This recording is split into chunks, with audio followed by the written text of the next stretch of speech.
मिर्जा साहब बहुत शुक्रिया प्रोग्राम के लिए, आपने वक्त निकाला। मिर्जा साहब, ये बुनियादी वजह क्या है, ये तीनों टेस्ट हारने की? होम ग्राउंड पर खेल रहे थे, अपनी मर्जी की पिचेस बना सकते थे, लेकिन मौका गवा दिए। खुद ही अरबाब जहांगीर जवाब दे दिया। एक तो नाकिस कप्तानी थी, दूसरे वो पिचेस अपनी मर्जी की बनवा रहे थे। बाबर आजम ने जब रावलपिंडी टेस्ट हारे थे तो उन्होंने कहा था कि जी हम तो टर्निंग ट्रैक बनवाना चाह रहे थे। तो फिर क्या हुआ, मुल्तान में टर्निंग ट्रैक बना जिसमें 11 विकेटें ली आपके right arm leg spinner Abrar Ahmed ने। क्या हुआ, वहां 24 रन से हार गए। कराची में टर्निंग ट्रैक बनाया, यहाँ पर टेस्ट मैच 8 विकेटों से हार गए। तो कोई हिकमत अमली का फुकदान नजर आता है, कोई प्लानिंग नहीं है। रमीज राजा कहते हैं कि वो T20 की टीम ले आए, हम भी T20 के लड़के खिलाएंगे। ये कोई एक्सक्यूजेज है? मेरे ख्याल में बाबर आजम जो है उनको चाहिए कि वो अपनी बैटिंग पे तवज्जो दें। इस मरतबा उन्होंने अब तक 738 रन बनाए हैं टेस्ट क्रिकेट में और बड़ी अच्छी उनकी बैटिंग रही टेस्ट क्रिकेट में, लेकिन कप्तानी उनकी बड़ी नाकिस रही है। अगर आप देखें तो बाबर आजम ने जो 15 टेस्ट मैचेस उनकी कप्तानी में पाकिस्तान खेला है, उन 15 टेस्ट मैचेस में आप देखें कि 6 टेस्ट मैचेस हम हारे। और किसके खिलाफ हारे? 3 इंग्लैंड, 1 ऑस्ट्रेलिया, 1 श्रीलंका और 1 वेस्ट इंडीज। तो इसका मतलब ये हुआ कि बाबर आजम की कप्तानी होनी चाहिए कि वो अपनी बैटिंग पे कंसंट्रेट करें। आप देख लें विराट कोहली ने जब कप्तानी छोड़ी वो रन स्कोर कर रहे हैं, जो रूट कप्तानी छोड़कर रन स्कोर कर रहे हैं माजी में, और अभी केन विलियमसन ने भी कप्तानी छोड़ दी है। माजी में हमारे पास मिसालें हैं सचिन तेंदुलकर की कि उन्होंने कप्तानी छोड़कर बैटिंग पे कंसंट्रेट किया, ब्रायन लारा ने कंसंट्रेट किया। तो समझ में नहीं आता कि पाकिस्तान क्रिकेट को किस संप में लेकर जा रहे हैं। आखिर बाबर आजम की कप्तानी में ऐसी क्या खास बात है? लोग कहते हैं अरबाब जहांगीर के बाबर आजम और मोहम्मद रिजवान मिलकर पाकिस्तान की टीम बनाते हैं। आप मुझे बताएं, क्या सरफराज अहमद का चांस नहीं बनता था कराची टेस्ट में?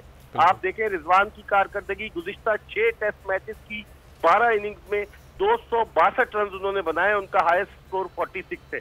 नो डाउट रिजवान T20 के जबरदस्त बैट्समैन है, लेकिन टेस्ट में अगर वो नाकाम हो रहे तो उनको आराम कराया जाए, सरफराज को साथ लेकर चल रहे। जो 18 खिलाड़ी अनाउंस किए पाकिस्तान क्रिकेट बोर्ड ने, उनमें सरफराज अहमद वो वाइस खिलाड़ी था जिसको मौका नहीं मिला, बाकी सब खेल गए। तो क्या कप्तानी का डर है? वो तो शान मसूद इसलिए खेल गए कि इमामुल्लाह अनफिट हो गए थे।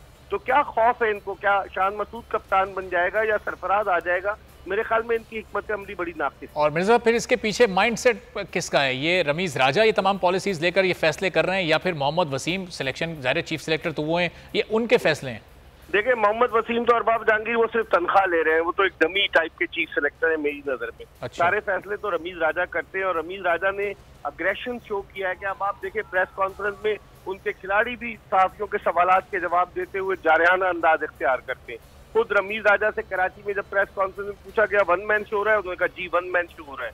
लाहौर में जब उनसे पूछा गया कि पाकिस्तान जूनियर लीग में कितनी रकम खर्च हो रही है, उन्होंने कहा 2 रुपए 50 पैसे। फिर उसके बाद रावलपिंडी में जब उनसे पूछा गया कि ये टीम कैसी है, उन्होंने कहा T20 के लड़के ले आए। तो इन लोगों का माइंडसेट ही ऐसा है कि संजीदगी की तरफ तवज्जो देने के बजाय ये अगर इस तरह की बातें करेंगे, और लड़के भी यही बातें करते हैं, तो इससे क्या फर्क पड़ेगा? पाकिस्तान क्रिकेट तनज़्ज़ुली की तरफ गामजन है। हमने सुनहरी मौका गवा दिया, हम ICC टेस्ट चैंपियनशिप के फाइनल में पहुंच सकते थे, अब तो हम कहीं भी नहीं है। तो मेरे ख्याल में इनको सोचना चाहिए। 26 दिसंबर से न्यूजीलैंड के खिलाफ टेस्ट शुरू हो रहा है, टीम में तब्दीलियां करें, रिजवान को आराम कराएं, एक मेरिट पर टीम मुंतखब करें और संजीदगी के साथ। लेकिन मिर्जा जिस ब्रांड की क्रिकेट ये इंग्लैंड ने खेली है, एक दिन में 500 रन बना देना और 6 साढ़े 6 के एवरेज से टेस्ट मैच में बैटिंग करना, ये पीछे ब्रेंडन मैकलम का ज़ाहिर काम है। इसमें पाकिस्तान का कोचिंग स्टाफ या पाकिस्तानी टीम इस ब्रांड की क्रिकेट शायद खेलना ही नहीं चाहती। सऊद शकील, बाबर आजम खुद ही एडमिट कर रहे हैं कि हम ये क्रिकेट नहीं खेल सकते, तो हम तो ज़हनी तौर पर बहुत पीछे रह गए।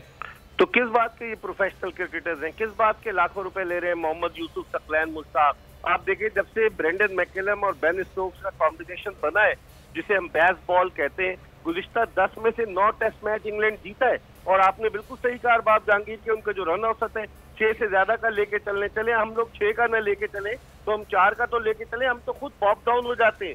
हमारे खिलाड़ी अपनी जगह बनाने के लिए खेलते हैं और खेलकर 50 करके आउट हो जाते हैं। कल आपने देखा बाबर आजम आउट हो गए, सऊद शकील आउट हो गए, क्या लीड को और नहीं बढ़ा सकते थे हम? तो लगता यही है कि हमारा माइंड सेट ही डिफेंसिव है, जिसकी वजह से हमें इतनी सारी मुश्किलात का सामना करना पड़ रहा है। ठीक है, बहुत बहुत शुक्रिया। हकीकी आजादी की जंग में बोल भी कप्तान के हमकदम। इलेक्शन कराओ मुल्क बचाओ की लाइव ट्रांसमिशन, दिखाई लम्हा ब लम्हा सूरत हाल, रील और रेटिंग में भी बोल न्यूज रहा नंबर 1। सब्सक्राइब करें और बेल दबाएं ताकि कोई खबर रह न जाए।